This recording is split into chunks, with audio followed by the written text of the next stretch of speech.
Okay, we are in Maldon. This one's an interesting one in that I was here when they were scout bees looking for a home. I tracked them back to the swarm, found the swarm, went to get the ute and collect the swarm. When I pulled up at the swarm, they took to flight and were moving in, so I raced back here and waited for the queen to land, but she must have already been in because I didn't see her go in.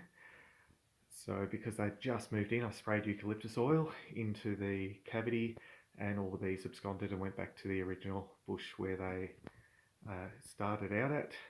I queen clipped the queen, put her in a box, and all the bees started going into the box. That night I came to collect the bees and they'd absconded. Somehow the queen had gotten out of the queen clip and they'd ended up back in the wall, and it was a case couldn't do the eucalyptus oil twice. So now we're having to pull them out. Yeah, fun times. So I've cut the plaster. It's the old style plaster that's fibrous, which is a nuisance, but oh, it's cut now. We'll just peel it back and get the bees. We'll vacuum them out. Anything they've built will get framed up and put back in the hive at quarantine. Okay, so I've peeled back the plaster, the fibrous stuff. There was heaps of bees on there, so I've already bee back them. This is what's left of the swarm.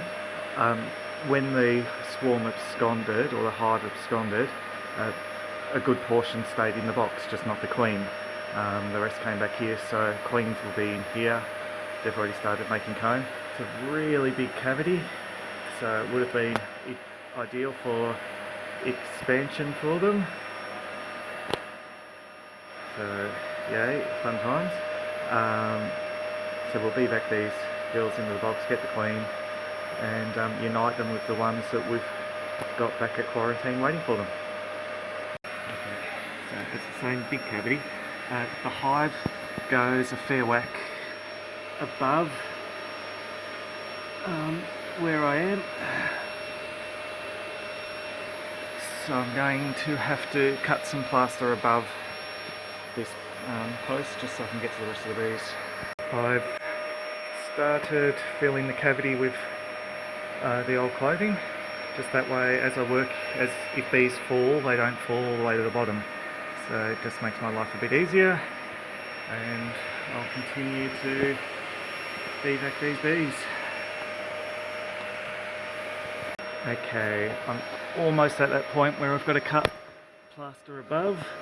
I've got still a few bees to go here, but there's more up there that I can't get to, so we'll just keep going. And that's the second half, so we'll keep going and get them out. We're getting closer. There's not many bees left. Queen's actually in that crevice. I've still got to get her out, and I don't think we've got any more up there either. No, we've got all the ones that were up there, so it's just a matter of getting Queenie. Okay, so we cut a little bit more. Queenie's in this patch. There we go, cavity's filled, only a small amount of stuff left over, so it's lucky I brought the extra rags from that were left over from yesterday's relocation, and we've got the bees in the box, including the queen. See a big cluster from down there. So we'll unite these at quarantine with a queenless swarm I collected yesterday afternoon before the rain hit. Yeah, 100% certain there was no queen in the swarm, but we've got a queen in here, so we're all good. So this is where things get a little complicated, because I'm going to do an experiment. This is the hive we just pulled out of the wall. I've already got the rest of the bees in there that I already had collected the other night from the same colony. I'm going to unite this queen right hive with this queenless hive. It's a queenless swarm I collected last night. Anyway, I'm going to experiment just because I feel like experimenting today, and I'm going to use this thing that I just knocked up. It's got the depth of a lid, so the sugar syrup and agarose mix that I put in the lid there will still fit in there. And then it's got 2 layers of fly mesh, 5mm apart, with a 5mm lip, so that way the bees can't get to each other, but the queen right hive, her pheromones will mingle with the pheromones of the queenless hive, and they should unite. And after a few days I can take this away. I'll put in some sugar syrup and agarose in the top box so that the bees with the queen can still feed and survive.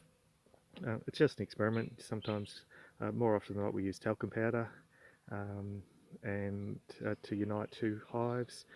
Some people use newspaper, some people use nothing and just let them fight it out. But I like experimenting, so let's see how this goes. There we go. So that's, you can see the agarose syrup in there with the on the queenless hive. I will then be putting this box on top, and then the frames and that in there into this box with the sugar syrup agarose and the lid. Almost done. And there we go. So we'll see how that goes, but for now we're all done.